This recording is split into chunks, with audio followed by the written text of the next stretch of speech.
সময়সীমা আজ শেষ। আগামীকাল জামায়াত ইসলাম সহ বিভিন্ন ইসলামপন্থী দলগুলোর যে একটি জোটের কথা বলা আছে, তারা একটা বড় ধরনের আন্দোলন কর্মসূচি ঘোষণা করেছে, সেটি কালকে হবে।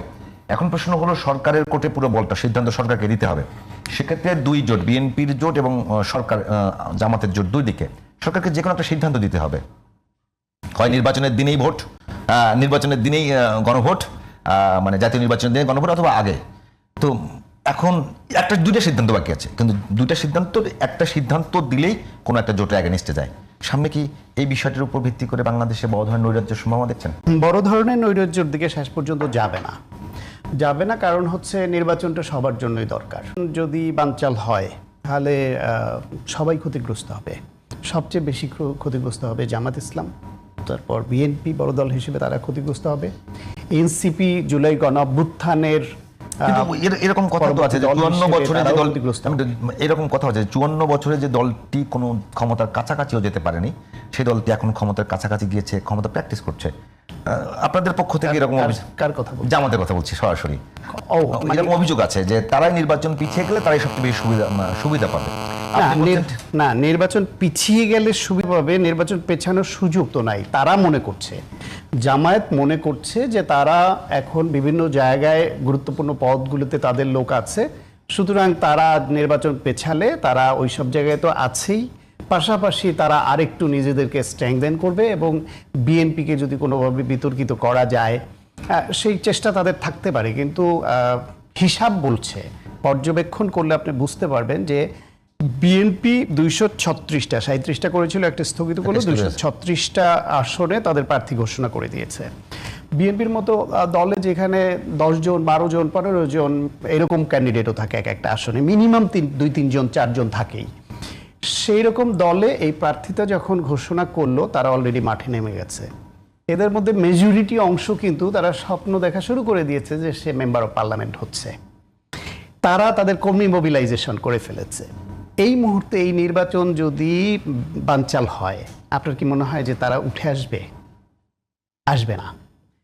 তাহলে আজকে জামায়াত যে কর্মসূচি দিচ্ছে নির্বাচনকে প্রশ্নবিদ্ধ করা, বানচাল পেছানোর জন্য, বিএনপি খুব ধৈর্যের সঙ্গে এটা মোকাবেলা করছে, অত্যন্ত সতর্কতার সঙ্গে। জামায়াতের এই উস্কানিতে বিএনপি পা দিচ্ছে না।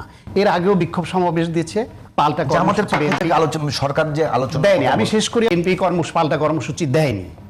কিন্তু যদি এরকম পরিস্থিতি হয় যে এই কারণে নির্বাচন পিছিয়ে যেতে পারে, যেটা জামায়াতের নেতারা অলরেডি আওয়াজ তুলেছেন, দরকার হলে নির্বাচন 2 মাস পিছিয়ে যাবে, দরকার হলে পিছিয়ে যাওয়ার সুযোগ নাই।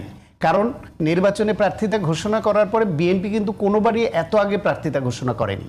নিশ্চয়ই তাদের একটা রাজনৈতিক কৌশল আছে যে কেন বিএনপি এত আগে, তফসিল ঘোষণারও এত আগে তারা কেন প্রার্থী ঘোষণা করে দিল। সুতরাং বিএনপি তখন পরিস্থিতির কারণে বাধ্য হয়ে, তাদের বাধ্য করলে তারাও কর্মসূচি দিবে।